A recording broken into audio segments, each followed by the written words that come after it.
زبیر صاحب، ایک طرف آپ دیکھیں کہ اسلام آباد میں شنگھائی تعاون کانفرنس ہونے جا رہی ہے، پی ٹی آئی نے 15 اکتوبر کو جو ہے وہ وہاں پر ایک بار پھر سے ڈی چوک میں دھرنے کی احتجاج کی کال دے دی ہے۔ دوسری طرف ہم دیکھ رہے ہیں مولانا صاحب کو منانے کی بھی ایک دوڑ لگی ہوئی ہے، کبھی بلاول صاحب ملتے ہیں جا کے، کبھی نون لیگ کے لوگ ملتے ہیں جا کے۔ یہ ترمیم یہ سب کے گلے کی ہڈی کیوں بن گئی ہیں؟ دیکھیں نا، ہر ایک کا اپنا اپنا مقصد ہے۔ جو حکومتی پارٹیز ہیں جس میں پیپلز پارٹی بھی شامل ہے اور پی ایم ایل این اور ایم کیو ایم، ان کی تو ظاہر سی بات ہے، ان کا جو آبجیکٹو ہے یہ ترامیم کرنے کا، ان کا تو ظاہر ہے بڑا امپورٹنٹ ہے ان کے لیے، بہوک اور بکروک یہ کروانا ہی ہے، کیونکہ یہ کروانے سے کی وجہ سے ان کے لیے وہ راہ ہموار ہوگی جس کا جو خطرہ، جس کا خواجہ آصف نے خود ابھی تھوڑے دن پہلے کیا، 2-3 دفعہ کر چکے ہیں کہ جی اگر نارمل طریقے سے جسٹس منصور علی شاہ چیف جسٹس بن جائیں گے تو اس میں ان کو جو خطرہ ہے کہ جی وہ 2024 کے الیکشن کا آڈٹ آرڈر کر دیں گے اور الیکشن کمیشن کے لیے بھی بہت سی قدغنیں لگا دیں گے، تو اس کا مطلب یہ ہوگا کہ 2024 کا الیکشن متنازع تو ہے، سب کو پتہ ہے، وہ خواجہ آصف کو تو سب سے زیادہ پتہ ہے، تو وہ اگر ان کے صحیح نتائج سب کے قوم کے سامنے آئیں گے تو اسمبلی میں ظاہر سی بات ہے جو اس وقت حکومت میں پارٹیز بیٹھی ہیں ان کے لیے حکومت کرنا بالکل امپاسبل ہو جائے گا، میجورٹی لوز کر جائیں گے، تو اس کے لیے یہ سارا کچھ تگ و دو ہو رہا ہے اور وہ ہونا بھی ابھی 25 سے پہلے ہے۔ اور میں آپ کو یہ بھی بتا دوں کہ آپ دیکھیں نا، کئی چیزیں ہوتی ہیں جو حکومت کلیئرٹی کر سکتی ہے، جس طرح آپ نے شنگھائی کانفرنس کے حوالے سے بات کی کہ اپوزیشن کو، پی ٹی آئی کو اطمینان دے سکتی ہے کہ جی ابھی ہم کچھ نہیں کرنے جا رہے ہیں، اور اگر آپ سمجھ رہے ہیں کہ ہمارے نیت میں کوئی گڑبڑ ہے تو یہ لیں 10 دن پہلے ہم جسٹس منصور علی شاہ کا نوٹیفیکیشن جاری کر دیتے ہیں تاکہ آپ کو بھی اطمینان ہو جائے۔ لیکن اب جو وہ آئینی ترامیم ہم دیکھ رہے ہیں جس کو تقریباً فائنل شیپ دے دی گئی ہے، اس میں تو ابھی یہ جو پاس ہوگا اس کے حساب سے جو کمیٹی بنے گی وہ کمیٹی سینئر 3 ججز میں سے ایک کا انتخاب کر کے ریکمنڈ کریں گے پرائم منسٹر کو اور پرائم منسٹر اپوائنٹ کریں گے۔ سو وہ جو اس کے حوالے سے یہ بہت سے لوگوں کے، اور میں نے پہلے بھی یہ کہا تھا کہ سب کی نظریں جو ہیں جیسے فائز عیسیٰ پر ہیں، ان کو فائز عیسیٰ جیسے بہت مل جائیں گے، کوئی اس میں کمی نہیں ہوتی ہے۔ فائز عیسیٰ کے لیے امپاسبل ہو گیا تھا، اور پھر دوسری بات یہ فائز عیسیٰ ابھی بھی فیڈرل کورٹ کے چیف جسٹس لگ سکتے ہیں۔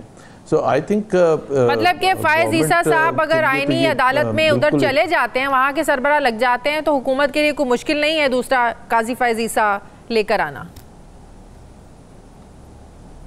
کوئی مشکل نہیں ہے۔ دیکھیں نا، بہت پاکستان میں تو بہت سے ہیں، ابھی بھی اس سپریم کورٹ میں ایسے ججز بیٹھے ہوئے ہیں۔ اب جب جسٹس فائز عیسیٰ نے وہ ریکنسٹیٹیوٹ کی تھی کمیٹی جس میں پہلے جسٹس خود چیف جسٹس تھے اور جسٹس منصور علی شاہ اور منیب اختر تھے، تو وہ آرڈننس ایک لایا کیا، زرداری صاحب نے، پریزیڈنٹ صاحب نے آرڈننس رات کو جاری کیا، with in hours of that chief justice نے وہ ریکنسٹیٹیوٹ کر دی کمیٹی اور ان کو منیب اختر کو باہر کر دیا اور امین الدین کو لے کے آ گئے، وچ مینس کہ وہ تو اس کمیٹی کا تو مقصد ہی ختم ہو گیا نا۔ جب چیف جسٹس اپنی مرضی سے ایک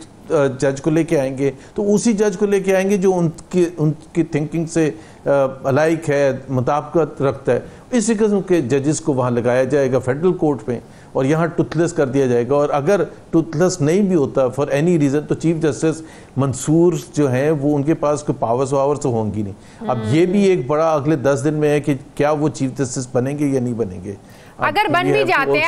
جاتے ہیں تو آپ دیکھیں نا، جتنے بھی آئینی مقدمات ہیں پی ٹی آئی سے ریلیٹڈ، ظاہر ہے ان کے انٹرا پارٹی سے لے کر الیکشنز کو لے کر، فارم 45 47 کو لے کر، 8 فروری کے انتخابات کو لے کر، وہ تو ظاہر ہے پھر کانسٹیٹیوشن جو کورٹ بنے گی وہاں پر چلیں گے نا۔ وہ سب چیزیں، ایسے کیسز جسٹس منصور علی شاہ صاحب کے پاس تو آل میں ہوں گے نہیں، وہ تو کہتے ہیں جو عام آدمی کو انصاف نہیں مل رہا ہے، ہزاروں کیسز لگے ہوئے ہیں، تو وہاں تو دوسرے کیسز جائیں گے۔ دیکھیں، ایک تو شازیہ یہ جو بلاول آج انہوں نے ٹویٹ بھی کیا ہے کافی، اور وہ قائد اعظم کا بھی حوالہ دیا ہے کہ وہ بھی چاہتے تھے فیڈرل کورٹ، اور یہ کتنا لازمی جز ہے پاکستان کے لیے۔ پہلی بات تو یہ کہ وہ یہ کہتے ہیں کہ جو پریشر ہے اس وقت سپریم کورٹ پر، کوئی 60,000 کے قریب پینڈنگ کیسز ہیں، لیکن جو یہ کانسٹیٹیوشنل اور پولیٹیکل کیسز ہیں یہ 176 ہیں، اور وہ 176 کیسز بننے کی وجہ کیا ہے؟ آپ نے 2024 کا الیکشن دھاندلی شدہ الیکشن کروایا تو پہلے آپ کہہ رہے ہیں کہ ہم غلط حرکت بھی کریں گے اور وہ کورٹ میں جائے بھی نہ. پھر الیکشن کمیشن نے بہت سی چیزوں کو امپلیمنٹ نہیں کیا, بار بار امپلیمنٹ نہیں کیا, وہ کیسز سپریم کورٹ میں پڑے ہوئے. تو آپ کہہ رہے ہیں کہ دیکھیں جی وہاں تعداد کتنی بڑھ گئی اور ان کو ٹائم دینا پڑتا ہے. تو آپ پہلے تو غلط حرکتیں کرنا بند کر دیں نا. پہلے آپ کہتے ہیں کہ جی مجھے دھاندلی کرنے دیں, اور پھر مجھے دھاندلی کا کوئی کیس لگے نا, اور اگر لگے گا تو میں وہ بہانہ یوز کروں گا کہ جی دیکھیں ان کے پاس کتنا پریشر ہوتا ہے, اس وجہ سے فیڈرل کورٹ بنے گی, and let that case go to the federal court. تو پہلے اگر دھاندلی کے پھر وہ سرٹیفکیٹ مل جائیں گے نا, آپ ٹرائی ٹو انڈرسٹینڈ, پھر وہ ایک سرٹیفکیٹ بھی تو وہاں سے پاکیزگی کا مل جائے گا نا, یہ بھی تو ایک مقصد ہے. لیکن شازیہ میں جو ایگزامپل دے رہا ہوں نا, میں جو بات کر رہا ہوں, دیکھیں انڈیا میں کانسٹیٹیوشنل اور پولیٹیکل ڈیڈ لاک کتنے ہیں جو کہ ان کی سپریم کورٹ میں جاتے نہیں جاتے نا, ہارڈلی کوئی سال میں 1-2 کیسز چلے جاتے. یہ تو نہیں کہ ہر ایشو پر کیس ایک سپریم کورٹ میں جاتا ہے. پارلیمنٹ نے وہ جو آرڈیننس پاس ہوا غیر پارلیمنٹ, وہ کیس پہنچ گیا سپریم کورٹ میں. جولائی کا جو فیصلہ تھا 8-2 کا مخصوص نشستوں کا, وہ فیصلہ پہنچ گیا وہاں, کنٹروورسی پہنچ گئی سپریم کورٹ میں. 2024 کے لاتعداد الیکشن سے ریلیٹڈ کیسز ہیں جو اس کے سپریم کورٹ میں. تو پھر کون دیکھے, سپریم کورٹ میں پہنچنا بھی تو ایک غلط طریقہ ہے. تو پھر اس کا فورم کیا ہے, پارلیمنٹ, کون فیصلہ کرے؟ نہیں, میں یہ کہہ رہا ہوں کہ پہلے تو دیکھیں نا, اگر سب آپ نے شروع میں ابتدائی میں اپنے جو کہا تھا, اگر سب ادارے اپنے حدود میں رہیں اور سب عمل درآمد کریں, پارلیمنٹ کو بالکل اختیار ہے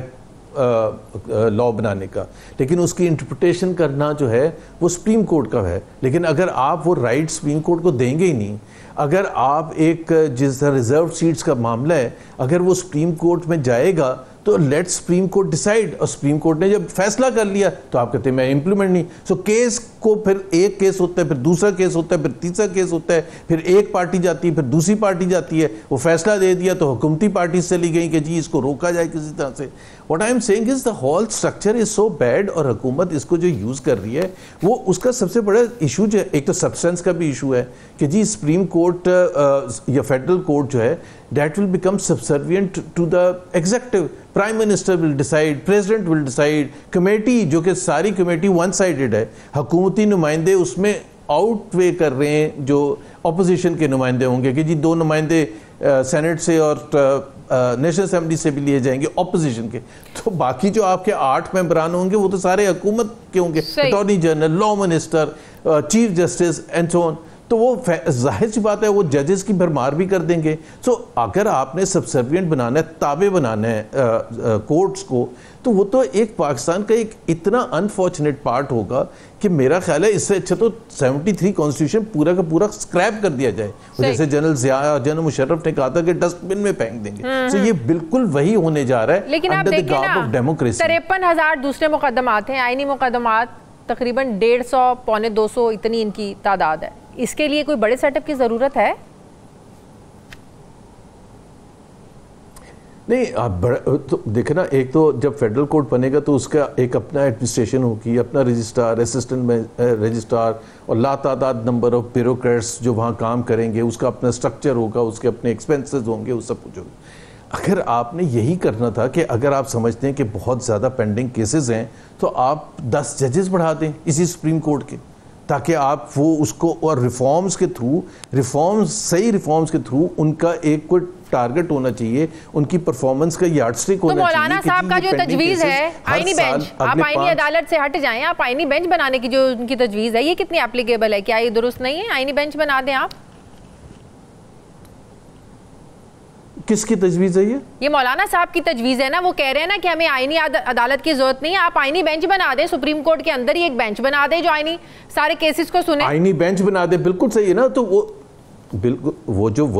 سیم سٹرکچر رہے گا. لیکن میں ان کی تجویز سے اس لیے اگری نہیں کرتا کہ جی ججز اگر 25 ججز ہیں تو وہ تو آئین یا آئینی کوئی ایشو آیا یا پولیٹیکل ایشو آیا, وہ let the chief justice and that committee decide کہ اس کا بینچ کیا ہوگا. کئی دفعہ آپ کو فل بینچ کی ضرورت ہوتی ہے, کئی دفعہ آپ کو 9 رکنی بینچ کی ضرورت ہوتی ہے, کئی دفعہ آپ کو 3 رکنی بینچ کی ضرورت ہوتی ہے. تو آپ ایسا تو نہیں کر سکتے کہ یہ 5 ججز صرف وہ آئینی امور کو دیکھنے کے لیے فیصلہ کریں گے اور باقی جو ہے جو وہاں پتہ چلے گا کہ وہ 5 جو ہیں جو آئینی کیسز ہینڈل کریں گے، پتہ چلے کہ اس کا اختیار صرف پرائم منسٹر کو یا ایگزیکٹو کو ہوگا، تو پھر کیا کریں گے؟ پھر وہی مسئلہ آ جائے گا کہ اپنی مرضی کے جج، اور وہ جو دوسرے ارریلیونٹ کیسز، ارریلیونٹ تو نہیں ہے، امپورٹنٹ کیسز ہیں انڈیویجولز کا، لیکن کانسٹیٹیوشنل کیسز کو چھوڑ کے اس میں پھر جسٹس منصور علی شاہ اپنے 17 رکنی بینچ کو لے کے کیا کریں گے؟ ان کے پاس کوئی پاور نہیں ہوگی نہ ڈکٹیٹ کرنے کی، الیکشن کمیشن جو مرضی کرتا رہے، حکومت جو مرضی کرتی رہے. تو یہ تو دیکھیں نا، اس کو تو ٹوتھ اینڈ نیل سب کو اپوز کرنا چاہیے. یہ ایک پی ٹی آئی کا مسئلہ نہیں، یہ پاکستان کا مسئلہ ہے. اس میں کوئی نقصان پی ٹی آئی کو بھی ہوگا، نقصان پی ایم ایل این کو بھی ہوگا، پی پی پی کو بھی ہوگا.